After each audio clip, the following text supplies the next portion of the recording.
Aloha, everyone. Welcome to another edition of the official Ronnie Landis podcast. I'm your host, Ronnie Landis. I am also the founder of the Holistic Health Mastery course. You can find more information on that at holistichealthmastery.com.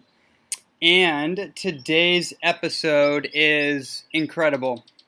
Such an incredible topic, such a pertinent topic for today's times, and so much breadth of distinction is brought forth in this conversation. I use that word intentionally, distinction. A lot of times we get overrun by the minutia, by the contradictory information in the health world, whether it be more the conservative, diagnostic, allopathic medical model, or it be the alternative health world, the nutrition and even herbal health world that so much of us are in, where we're swimming in it every day, and yet the core distinctions are not obviously made available to us at all turns. So we have to weed through a lot of that information to find out what actually makes sense, how is it practical to my particular circumstance, and how is it functional.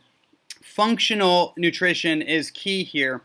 My guest, Dr. Roy Dittman, is the world authority, ethereal authority would even somewhat fit, on detoxification and pre-pregnancy cleansing, pregnancy health, and child development. And he specializes in the perinatal phase of pregnancy, where that child or child development, where that child's nervous system and their cerebral neurological system, aka their brain formation, is being developed the most at that period.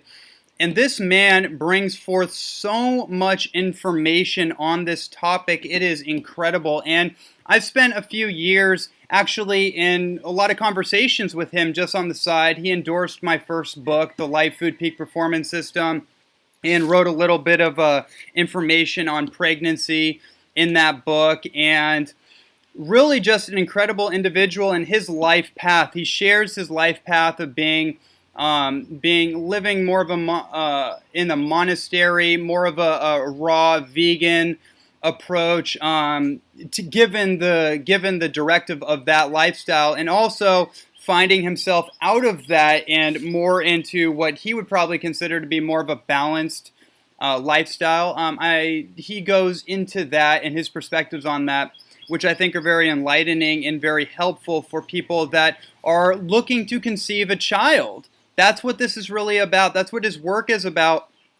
And helping people conceive, helping mothers conceive a healthy child, an autistic-free child, a child that is being given all the building material that it requires to come out of the mother's waters, to come out of the womb as a fully formed, healthy baby, and to live and to get a good start, to get a healthy, fresh start, which unfortunately so many children in our modern age do not get. So I'm really thankful for Dr. Dittman's work, and he wrote a book called The Brighton Baby, which is essentially the tome of this entire subject matter in all the literary work that's presented on the internet. He really wrote the tome on it. So if you're looking for documented material on this topic, I really recommend you purchase The Brighton Baby by Dr. Roy Dittman. There's so much we can say about this. We go into hormones. We go into, obviously, the whole conversation around pre-pregnancy conception and giving yourself enough time to prepare for the conception process. If you have that available to you, if you are pregnant, then there's things that you need to know. And also we discuss how important it is for the preparation of a man, because think about it, a man is donating 50% of his genetic pool to the formation of that child. So his sperm quality, the motility and the totality of his sperm is a lot of times more important in the initial phases of pregnancy. So this is just a very enlightening conversation on all levels. So I want to leave it at that and welcome on Dr. Roy Dittman.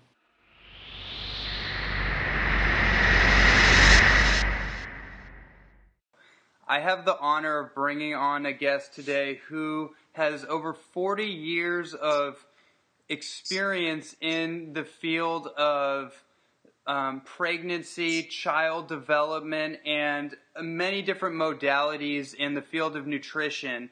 Is Dr. Roy Dittman, who has dedicated his professional life to evolving an integral organic approach to prevent birth defects and optimize fetal brain development during the perinatal period, which is the most powerful time to impact human development. Dr. Dittman, I was first turned on to his work actually when I was at David Wolf's longevity conference a few months back.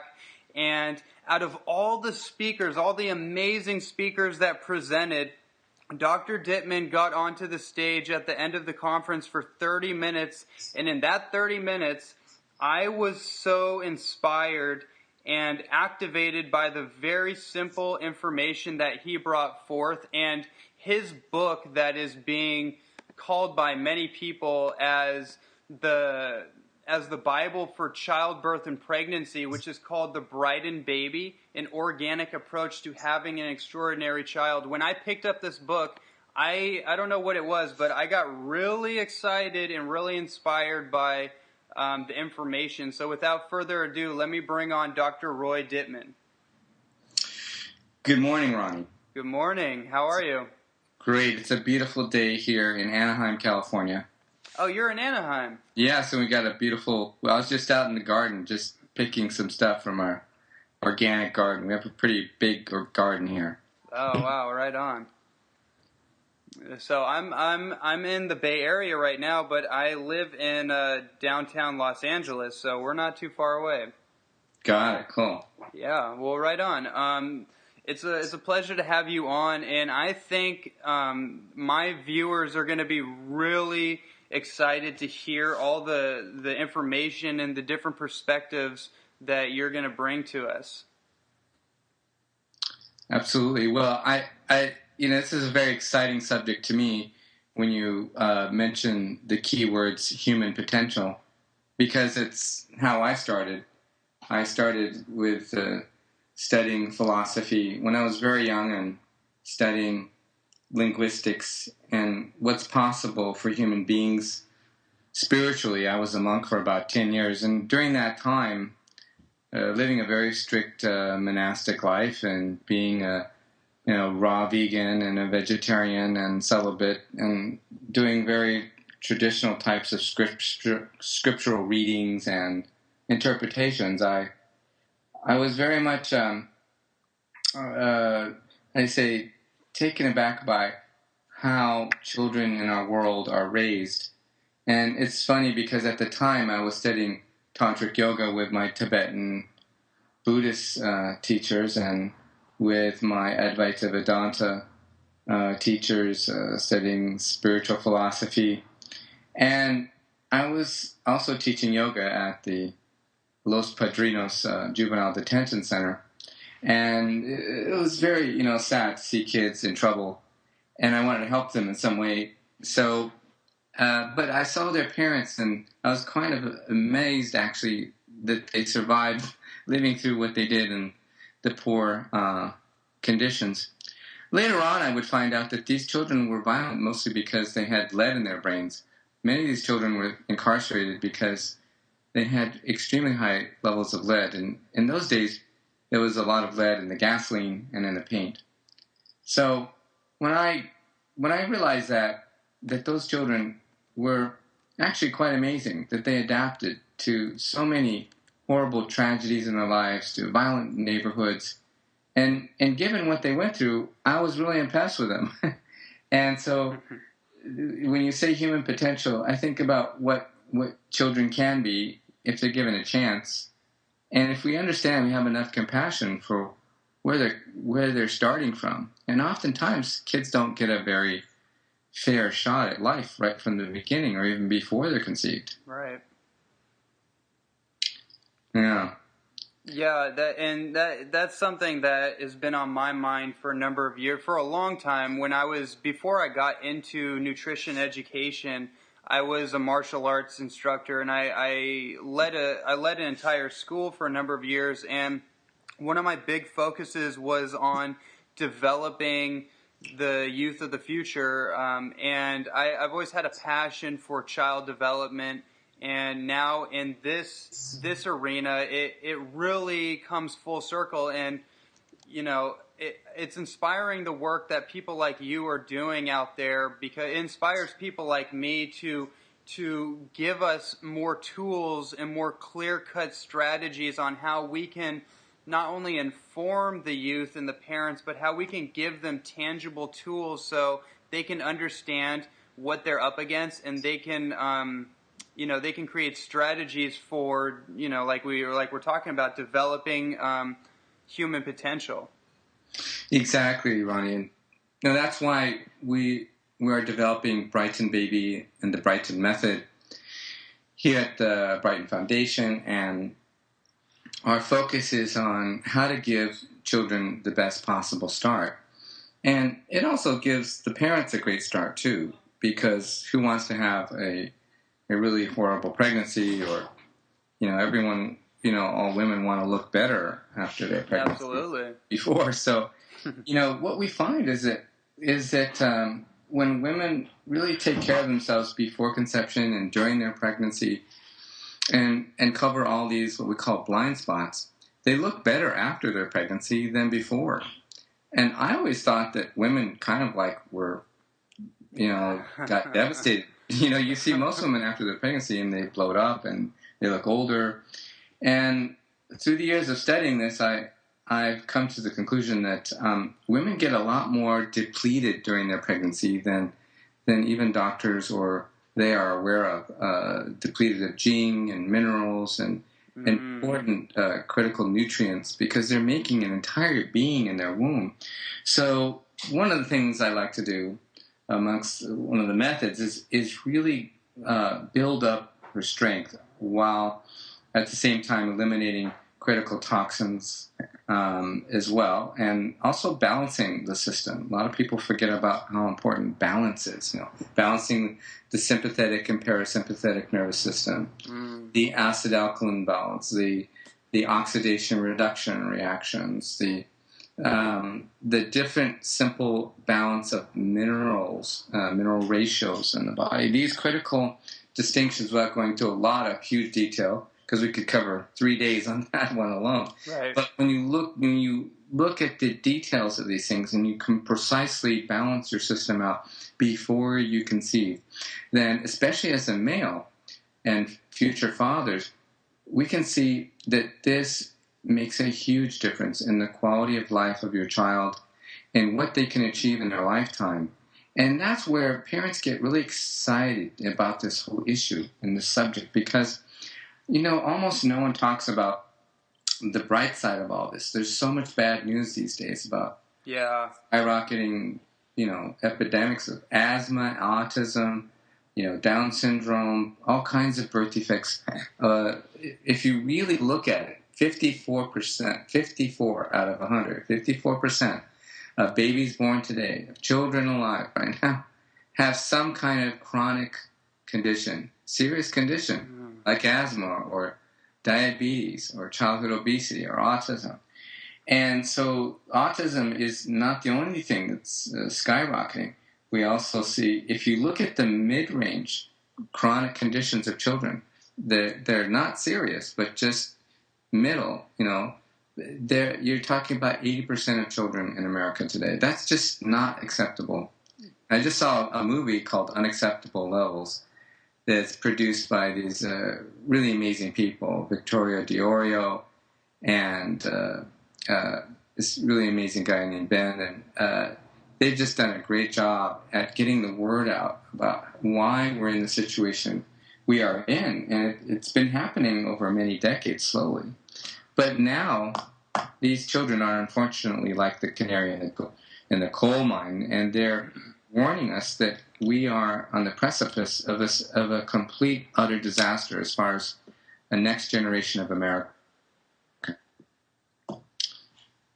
Yeah, that's really powerful, and I think it's a really powerful concept that we have to know what the problem is in order to create the solution. But once we know what the problem is, it's on the table. Now let's create some sophisticated strategies that are a little bit more sophisticated than the problem. And I think that's the work that you're doing, and it's so important to focus on the solution and to really drive that forward. So I wanted to ask you, and I think you kind of answered the question, but maybe we can go a little further. What drove you to write your first book? Well, what drove me to write it really was 30 years of being in clinic and having founded 3 pharmaceutical companies, directing research at different universities and traveling all over the world. I got to see what was really happening in today's world. And it wasn't at all what I thought it would be. And I saw so many tragic things that, in my opinion, didn't have to happen. And I thought to myself, why is our world like this today? So, I mean, good science begins with a question, and so does spiritual practice. Begins with inquiries to, like, really simple things I start with, really stupid questions, as some people might say. Like, who are we? What does it mean to be human? What is the meaning of our life? Mm-hmm. And what do we really know, and what is it that we don't know that we don't know? And what are our blind spots as human beings? And why are we producing children like this when we have so much knowledge and technologies and intelligent people who are, you assume, highly educated, people with lots of money? We're creating all kinds of amazing things in this world.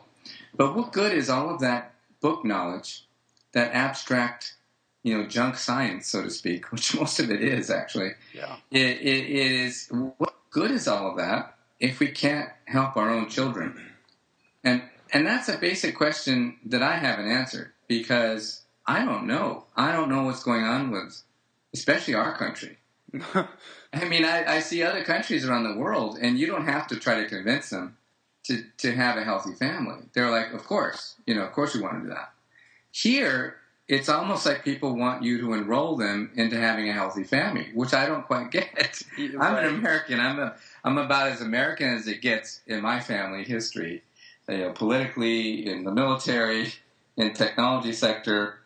I mean, you name it, we go all the way back. And I just don't get my own country, because I travel to other countries and people, they're already there. It's not even a conversation for them to even question such an issue. In fact, they think we're immoral because we're so dissociated from our own children and within our own families. And it's one of the issues I did not cover in Brighton Baby, but I think it's a fundamental issue that has to be addressed at some point. Because, back to why I wrote Brighton Baby, there's several reasons, but one critical reason is I realized that there was no book out there, and there's almost no material that gives people a comprehensive, authentic, scientific, and medical and health perspective on everything that you can do and all the different blind spots that people usually don't see coming before they conceive. Because before you conceive is when you have a lot of power to make things go right, to make things go in the direction you want it to, and to actually build something that is going to be a relationship you're going to have for the rest of your life. Because, people never regret having taken these, really minute details and concentrating on their health to the extent that they never have before. Mm-hmm. And I tell them, I said, this is the time to do that. If there's any time that humanity agrees, I mean, this is the most important decision, the most important thing you'll ever do in your whole life. But yet we take more decision and more time and more attention around buying a car or, other smaller matters. Right. So, that's one reason why I did. I said I want somebody to have, and it's bigger than most books, because I wanted someone to have in their hand something such that if they read this and they studied this and they practiced this, that they would have not only not have an autistic child or a child with birth defects, but an extraordinarily healthy child. And I grew up in the ghetto in LA, in Culver City. I was very young, I was very poor. And some of the greatest people in the world were born poor. So I think we have to remember that all the scriptures and all religions say we have to always help the poor. And so I read it that it would be accessible and to even poor people and anybody. It has a kind of it sounds kind of an elitist name, Brighton Baby. But that's mostly from living in England. And if you ask English people, they will totally understand why I called it Brighton Baby, because it's a symbolism. Brighton Beach is a summer place of fun and play and sun and vacation in a country that is overcast. And when I was a little boy, I used to play there, and it was a place of happiness. And my intention is to return this whole subject matter of conceiving and pregnancy and having a baby into a very happy one. And that's why we say here at the Brighton Foundation, we've done the hard part now so you can enjoy your family. So that's the way we look at it. That's really great. And for everyone listening, your book is about 1,000 pages. Is that correct? Yes, book 1 is about 1,000 pages. It's on preconception and conception, but there's a lot of valuable things that you can use if you're pregnant, and also there's valuable information even postnatal. However, the focus of this book is preconception preparation. The reason why I separated it out like that is because I wanted to make it very clear that there are certain things that you can't do during pregnancy. Like, for instance, if you find out you have really high levels of cadmium or lead or mercury or arsenic or nickel or uranium or many other, things like aluminum, strontium, you can't really do an intensive detoxification, elimination of those heavy metals during pregnancy, because your baby's brain becomes a toxic dump site for those heavy metals. Right, and those heavy metals will become discharged and start to become more bioactive. Is that correct? Yeah, I mean, they can mobilize and they can cause damage in other areas, and sometimes we forget that the embryological brain and the fetal brain is 100 times, 1,000 times sometimes more susceptible to these toxins and gene suppression than we are with our adult matured brain. Right. And that's these little distinctions are what I like to point out to people. Because when someone gets an important distinction, that aha moment, when they say, oh, well, if that's true, that means that's something that won't go into my baby. Exactly. So if you clear these things out before you're pregnant and you balance out your system, and there's very clear patterns to autism. Like, you can see it. Like, I can look at someone's chart and I can say, you know what, there's a very high chance you would have an autistic child. It's a good thing you didn't get pregnant. And I see that a lot. People going through, fertility treatments, and there's nothing wrong with that if they need to, except that I tell people, I said, don't you think it's important to find out what your body's saying to you, why you can't get pregnant? Because when I look at their charts and I see, to the different ratios and the layers, most of the time you can clearly see right there why they're not able to get pregnant. And so I said, the good news is sometimes people are in a rush when they're at that stage of fertility treatments, and we don't focus on fertility per se. We're not a fertility institution or a fertility clinic. And there's many reasons why, but that's a specialty that then we refer to doctors who specialize in that, and I have throughout the years. But we're more the people who come to, if you want to have an organic, healthy pregnancy, and you want to correct all those things such that when you do conceive, you don't have a problem. And so I don't believe in forcing pregnancy if your body's telling you not to get pregnant. So right. That's an interesting idea. No, I've never actually heard someone say it like that, because, and this is going to bring up another question, but you have these people that for whatever reason they can't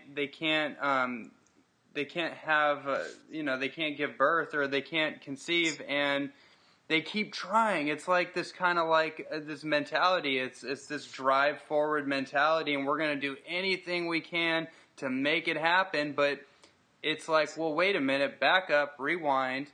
Why is it that you're not able to get pregnant under certain conditions? And so, my question is leading to this, is that we are basically becoming an infertile society. Like, I don't know if it's gone up since I've last checked, but sperm counts are like at a 50% reduction.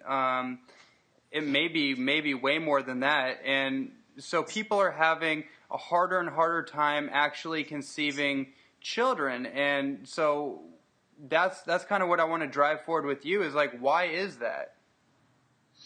Well, there's so many different reasons, and we go over these reasons. But one a good example is, for instance, things that what I call the compounded effect, and this is where there's a massive deception going on in the mainstream media, because they are complicit in deceiving the public that we've done the science, you can trust us. And there's nothing that could be further from the truth, actually. If you look at the way they conduct these experiments on, say, thimerosal or vaccines or GMOs or a single chemical or a single heavy metal or all kinds of things. I mean, just if you just take the ingredient perfume, it could be anything, any one of 200 or many or combination of 200 very extremely carcinogenic, toxic chemicals in perfume. So I don't know about you, but I get really slimed out when sometimes my hands hug me, or somebody hugs me at a meeting and they have this synthetic, horrible perfume and you can't get it off your clothes. It makes my eyes itch. Yeah. And, I don't know how people wear that all the time. They're hormonal disruptors. That's one example, right? Now, when we talk about getting pregnant and what's blocking getting pregnant and what's suppressing these things, we know clearly today that there are certain things that suppress our genes. There's no doubt about it, that if you have heavy metals like mercury or lead or aluminum, and how these combine, you're certain to have some kind of suppression of your child's genes. So much of the birth defects are subtle in nature. They're not overt. They're not diagnosable. But they're there. And so what the Brighton method is about, and Brighton Baby is about, is looking at anything and everything that's a blind spot. So going back to our original discussion, so if you look at the compounded effect, if you take any kind of a substance and say you do a study on it, and they use lab rats. By the way, lab rats are not good analogies to humans because they have anywhere from 100, 200 times more adaptive enzymes that protect them from infection and microbes and filth, because they live in and evolved in filth. But we don't have that, so it's not even a fair analogy. The other factoid is that when they do a study on one adjuvant, one additive that they put, say, in the vaccine, that particular adjuvant could be anything. It could be aluminum. It could be loaded like thimerosal with mercury. It could be formaldehyde. And they said, well, we've done the studies on it, and it seems like it's safe. Well, it turns out if you look at the actual study that was done in 1928 by Eli Lilly on 16 people, I think it was, this is what the pharmaceutical companies point to. They said, well, it's FDA approved. And in those days, I think it was prior to FDA, actually, but they had some kind of safety standard that they fulfilled, and they've been coasting off of that little wave for a long time. Now, if we really look at it, though, we say, well, wait a second, what was that study about? Okay, well, that study was, I think, 16 people, and they were already dying of spinal meningitis, and then they injected them with thimerosal, and then they all died. And they said that proves it's safe, because they all died. Now, I don't know about you, but I don't call that a safety study. And that doesn't make me feel safe. But I hear these parents arguing and defending vaccines, and it just shocks me, because I go to the school and I talk to the PTA. I have 4 kids. I've raised 4 children. Mm-hmm. And you know, they've heard on Fox News or CNN that these experts from universities say how safe it is and so forth. But they never know how to ask the critical questions, you know. So I tell parents, I say, look, I'm not against vaccines. There's the time to vaccinate. Well, like, for instance, you know, say you're in some foreign country, or you're here in the United States, and there's a cholera outbreak in the next town, and a lot of people died already. That's a time to vaccinate. That's definitely an appropriate usage. Yeah, there's a high chance you could get it. It's a very dangerous disease, and it's probably, you know, a wise idea. However, in today's world, we're vaccinating. They recommend 36 or 38, depending which state you're in, vaccines. That's oftentimes insane. By the time a child's 1 year old. Now, think about that. We're experimenting this massive human experiment with very little scientific validity for this, when they're vaccinating little infants for things there's a 1 in 10 million chance, or 1 in 1 million, or 1 in 2 billion chance they'll die, or let alone or even get this kind of a disease. You know, some of these things are completely obsolete. They don't even exist, like scarlet fever. So you have to ask yourself, have you heard anybody in the last few years die of diphtheria, or I've never even heard of that. Detox or polio? No, because see, there's simple ways to address these things, and I put these things in Brighton Baby. It's from the pediatric text. Now, it's right out of the pediatric text, and it works.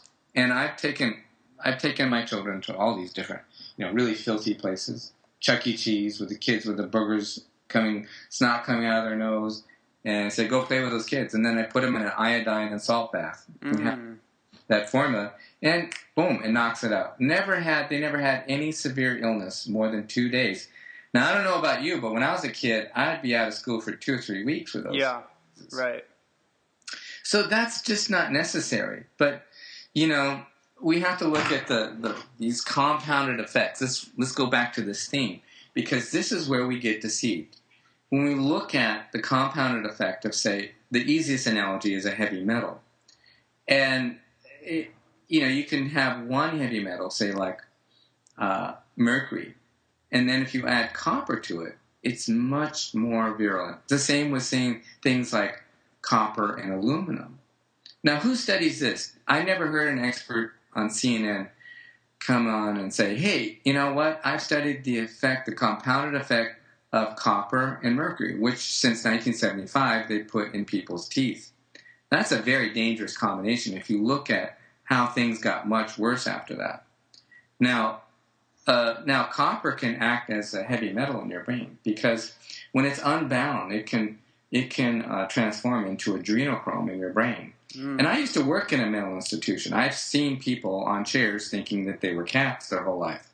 You know, I've actually seen those kinds of things. Wow. And you look at that, and you only read about it in a textbook, but you got to understand, how did that happen? So I was very curious how that happened. Well, when you get dehydrated, you don't sleep, you're on drugs, you're on prescription drugs, SSRIs, you have a poor diet, you are exercising too much, for instance, you're under a lot of stress, you have heavy metal poisoning, you have excitotoxin in your brain, you're eating a lot of sugar.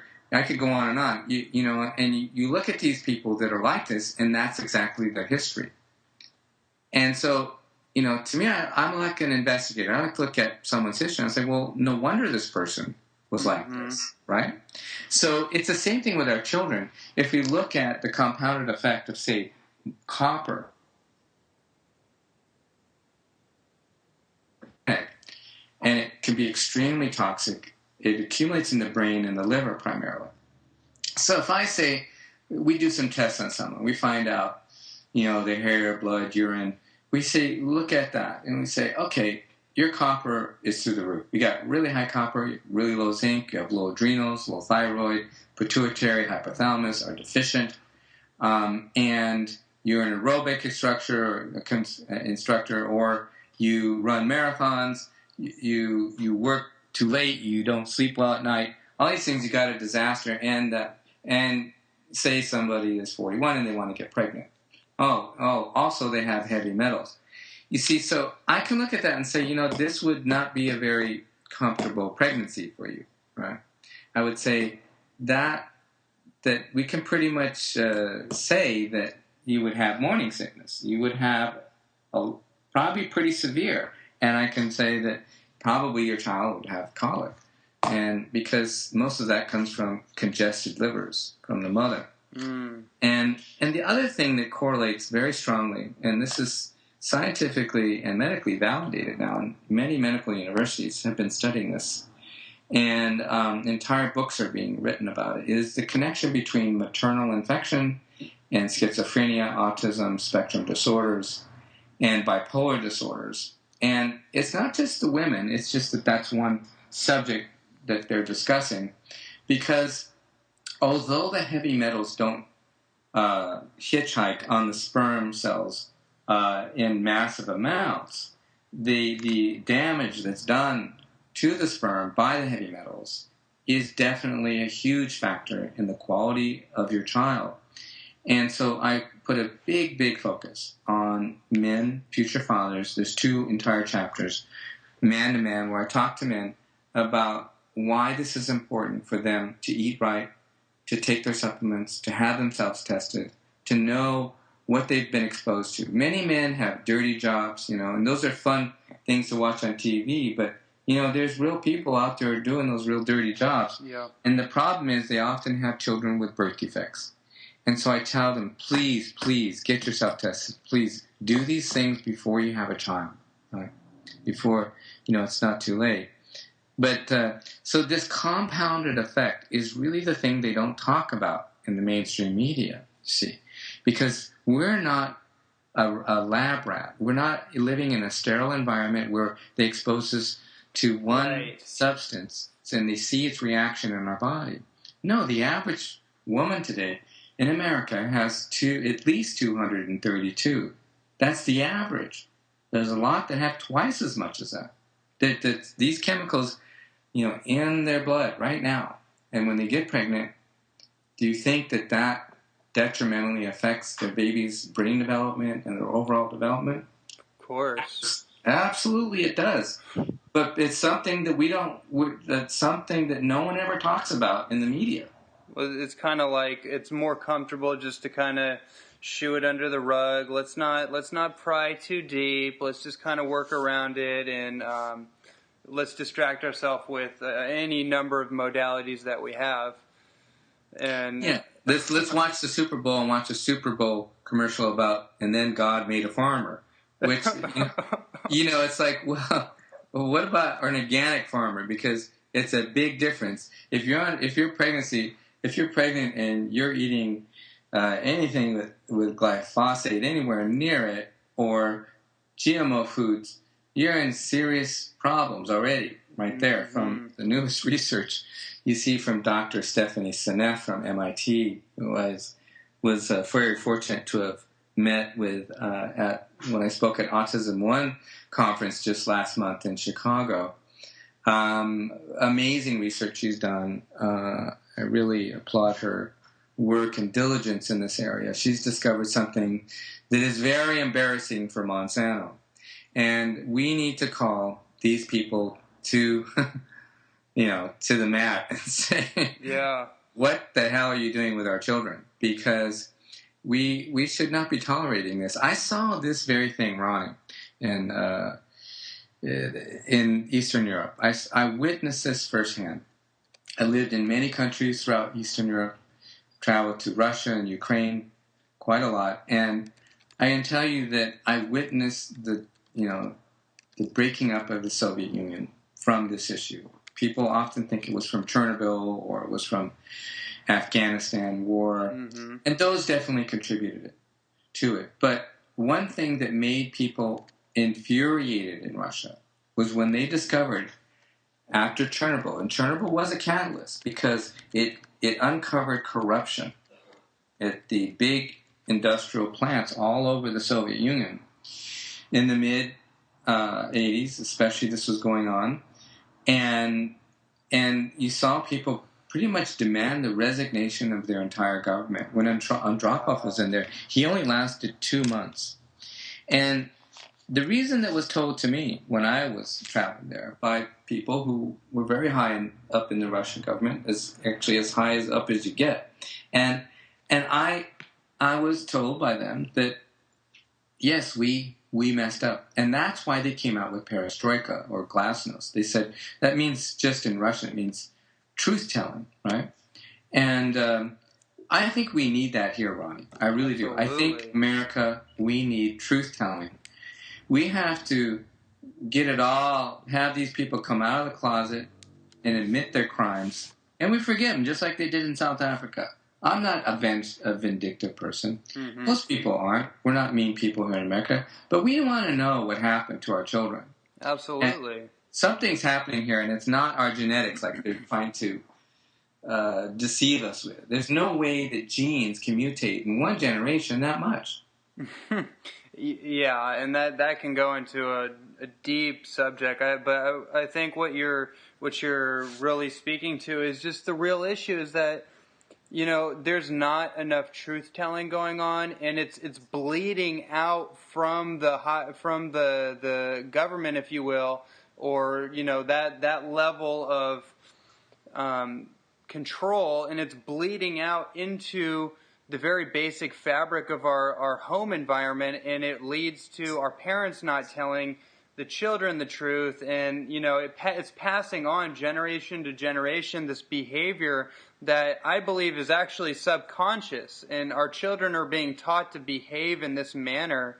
It makes it very, you know, we live in very exciting times, but it's kind of a duality. We're kind of living with the best situation ever and the worst situation ever all at the same time. Yeah, exactly.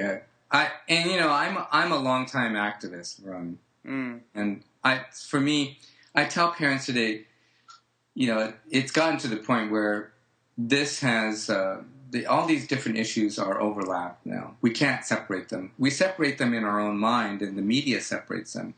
But in truth, how is it separate? You know, government policy, university research, pharmaceutical, you know, lies and deception, and you have several layers of corruption. And when you make a lot of money, tens of billions of dollars a year, there's a lot of power you have in the government. So, but I always thought that I grew up in a country, at least I was told when I was younger, that by my grandparents and who were real American heroes, that, you know, we actually have a pretty honest government, and they're doing things all for the children. And that's what it's all about. Now, I believe my grandfather. I think he was doing everything for his grandchildren and his children. But I'm not so sure about other people in our government. I think that their motivation is greed. Yeah. And because if it was for the children, we wouldn't have these problems. And so I think it's time where I think people have to say, look, these issues are overlapped. We have to make a radical change in the way we conceive and birth and raise our children if we are to have a viable country. On the other hand, if we can fix these things, if we can implement methods, and it's not just about our method, we're saying we invite anybody to be a part of this discussion in any country, from any health ministry or doctors or government officials or parents. We invite everyone, please participate. I don't care if you want to be a perinatal coach or you're a mom and you've seen what a difference it makes to raise your child in an organic way. Whatever, we want people participating, cooperating, working hand in hand with us to get the word out about these issues. Because from our perspective, most of these birth defects never had to happen. We know what to do today. We know how to prevent them. We know how, on the other hand, we know what to do to make an extraordinarily healthy, happy, intelligent baby. And that's what we should be focusing on, because we're not going to have a viable, scientific, medical, university sector if we continue like this. And, we're way behind. China just announced just a month ago that they have a super baby program. 96% of the Chinese public says, hey, great, fantastic, awesome. We love it. You know what I mean? Of course. Now, we're already behind, because I helped them with their super baby program in the early 90s. So we're 20 years behind them. Wow. Now, here's what we're on the race to. The thing that's motivating me, and this answers your original question even more so, what motivated me to write Brighton Baby? Well, I've been doing this quite some time, a few decades now, and it's a specialty that kind of chose me more than I chose it in some ways. But I look at it and I say, what's possible for us to do in the future? What can we actually, what kind of a human being can we produce? And what are we neglecting here? Because this is the time period when you can make the biggest difference in what a child will be. In that time period when that baby's brain is forming, 80% of the character and the brain is developed by the time the baby's born, and then in the first year, 90%. So that's where we can make the biggest impact on a child morally and ethically, and to its intelligence and everything. There's no reason why we should be implementing these kinds of programs, nationally, and being proactive. It should be taught. All these diets should be given to our children in the schools. There's no reason why we can't do that. There's no reason why we can't support children's brain development and teach them how to think, not what to think. And, we're not going to have a next generation of scientists that are real scientists. Today, what they call scientists, I don't think are really scientists. I mean, and I disagree, because they're very compartmentalized. They're very abstract. And I've been around scientists and professors all my life. And I can tell you that they're not all that bright. I mean, some of them are so dysfunctional. I'm so amazed they can tie their shoes in the morning. Right. So, it's not very practical knowledge, most of what they study. And it's so abstract and impersonalized that there's very, very, very little relevance to our daily lives. And so with Brighton Baby, I wanted this to be something where people could look at the blind spots and say, here's the areas where we're weak, and here's what we can do about it. I want people to be in action. Don't wait for government authority figures or doctors or your parents or clergy or your teachers or professors. All of this stuff, people have ignored this issue. Let me ask you a question. If this was an important issue to our country, then how come we don't even have a perinatal specialty? It doesn't even exist. Wow. This is the most important thing in a human lifespan. Conception and birth. People act like it's just some kind of accident in the back of a car. Well, that's how a lot of people are treating it, unfortunately. So there's, but what's great about this, Ronnie, is that once people get into this, the dads and the moms, they really get into it. It is so exciting. It's so much fun, because now, once they get out of what I call the red zone, where they get rid of these toxins and their heavy metals and all that, and now they're feeling great, they're looking younger, they're getting superhuman strength and endurance and balance and reflexes, and they're just amazed at how great they look, how great they feel. And then they get to work in the black, so to speak. That means now they're doing everything proactive, and they're doing all these little details and minor treatments and technologies that we have in clinic. We don't mention a lot of this stuff in the book, because that's more for the public. We have the clinical and scientific and technological side, which is very exciting. And they said, I didn't know this existed. And I said, yes, this is the fun part. I told you. And they really get into it. It is absolutely so much fun. And the parents, they end up being very, very happy couples and families, because I tell people, I said, one of the most important sources of happiness, in your life is your children and your family. And if we really are honest with ourselves as human beings, the best things that make us happy as human beings aren't things we buy from stores, widgets, just because we can make a widget. I asked them a question. I said, well, what made the widget? Who invented a widget? At some point, a human brain did. So this is the most important technology. The most important widget is between our ears. Yes. And that's where you create genius in the womb.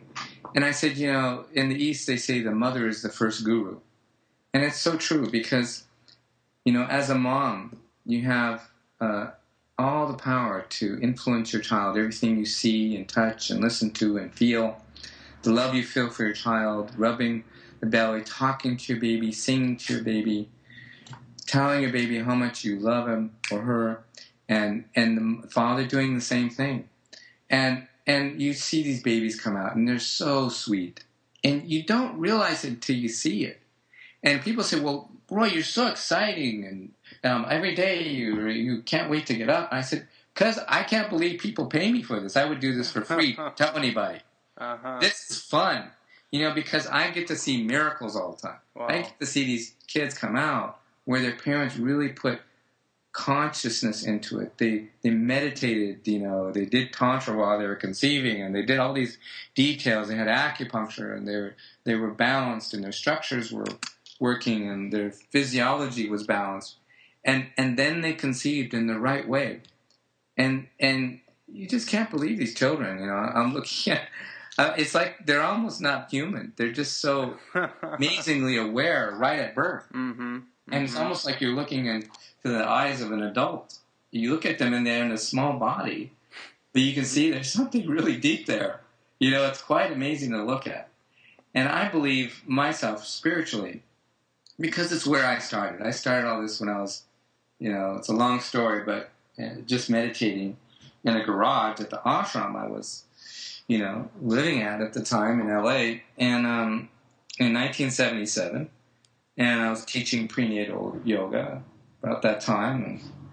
But I realized at that time that how we conceive babies is somewhat backwards, that not much consciousness goes into it. And I was very curious about how great avatars, spiritual masters, great scientists, doctors, heroes, saints, givers, kind of people that we want in this world, how those kinds of children are conceived. Mm-hmm. It's no mystery. I mean, it starts with intention. It starts with your consciousness. It starts with knowing that will happen. Let me say that again. Knowing that is possible. What is possible for human beings really is infinite. That's one thing I've learned. And I would like to share with you and everyone today, is that it's so inspiring to see these little babies come out and see that humanity has a future. When you look in their eyes, you can say, okay, this is a great world. This is an amazing miracle right here. And what I tell people is, I said, please extract yourself from the matrix. Yes. The delusion, the deception that's going on. Because whatever they're telling you, don't do it right now. Take your life and your family in your own hands. Read your own things. I'm not telling people to think like me. I'm just asking people to think. That's all. Just the bare minimum at least. And you will never regret this. I've never had any couple come back and say, I regret having done it this way. Mm-hmm. No, but I've had many tragically come back and say, I wish I had done it this way. Did. Yeah, unfortunately. And so, that's one of the reasons why I wrote the book, because I want to, every precious child their life must be spared. And, I think that, but at the same time, we have to respect people's choices and And so I look at it in a spiritual way as something that transforms the world by the very birth of these babies. And we see Christmas as a celebration like that, and and in many traditions.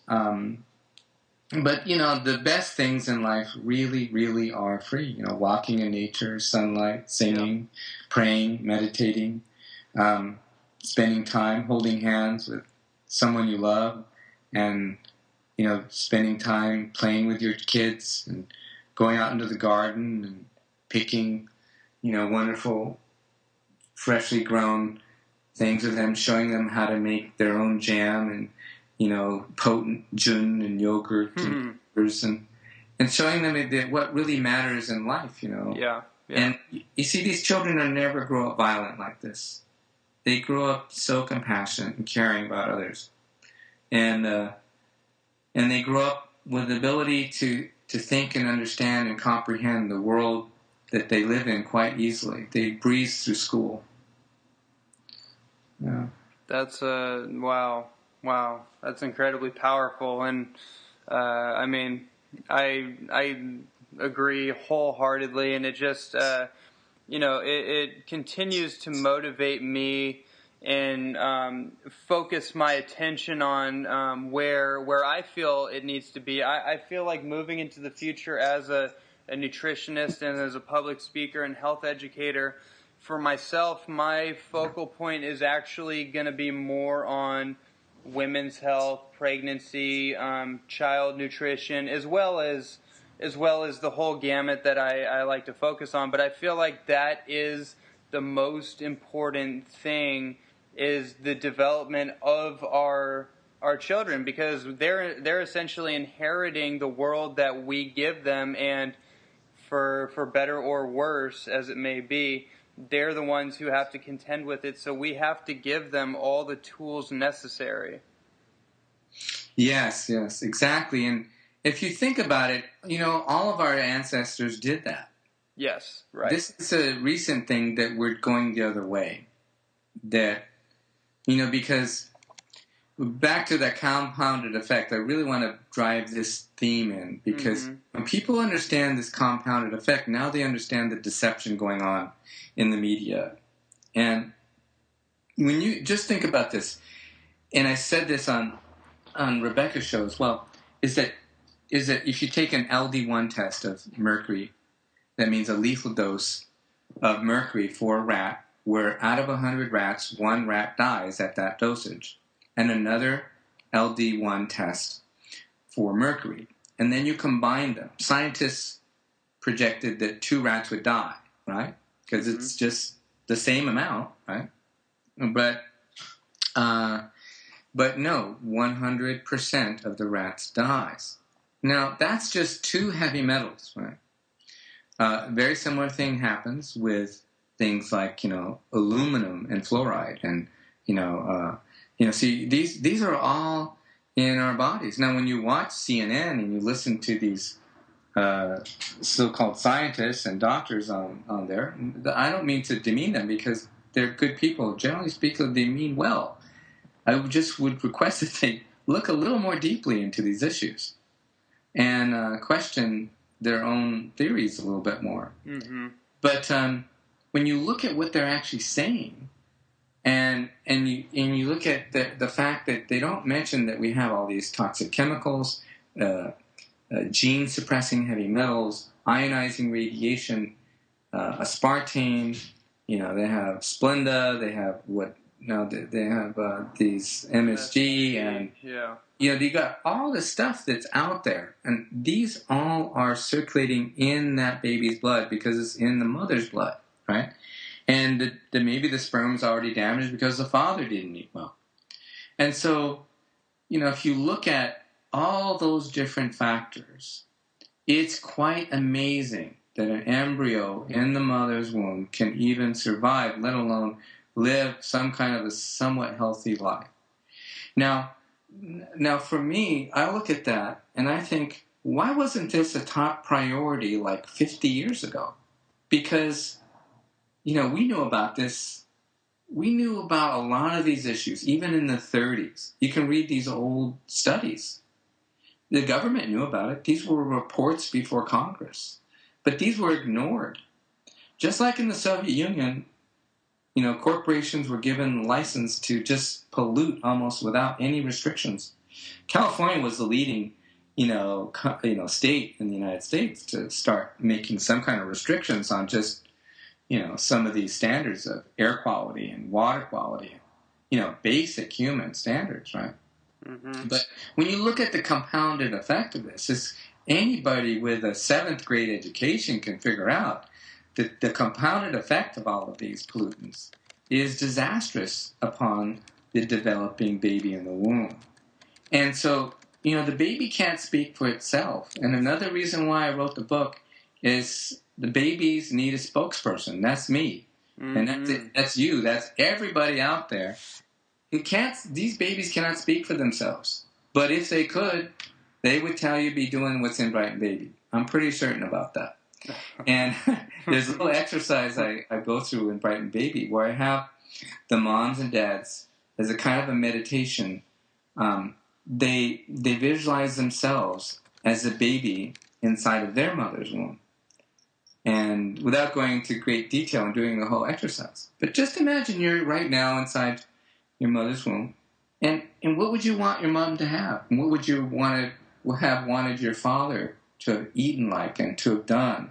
And what kind of exercise do you want them to have? So that level of detail, what kind of music do you want her to listen to? Do you want your mother and father to be educated? Of course. Do you want them to eat organic, raw food as much as possible? Absolutely. Do you want them to have fermented foods? And do you want them to be, successful and happy and celebrating their lives? You want all of that, of course you do. That is the pure relationship. And I said, you know what? Once you realize that you as a baby in your mother's womb, you want your mother to have all that. It's not a matter of empowering women. Babies don't think of it that way. They think of it like, of course, because I am at one with my mother. There's really no difference between the baby and its mother. Mm-hmm. It doesn't have even a sense of separation.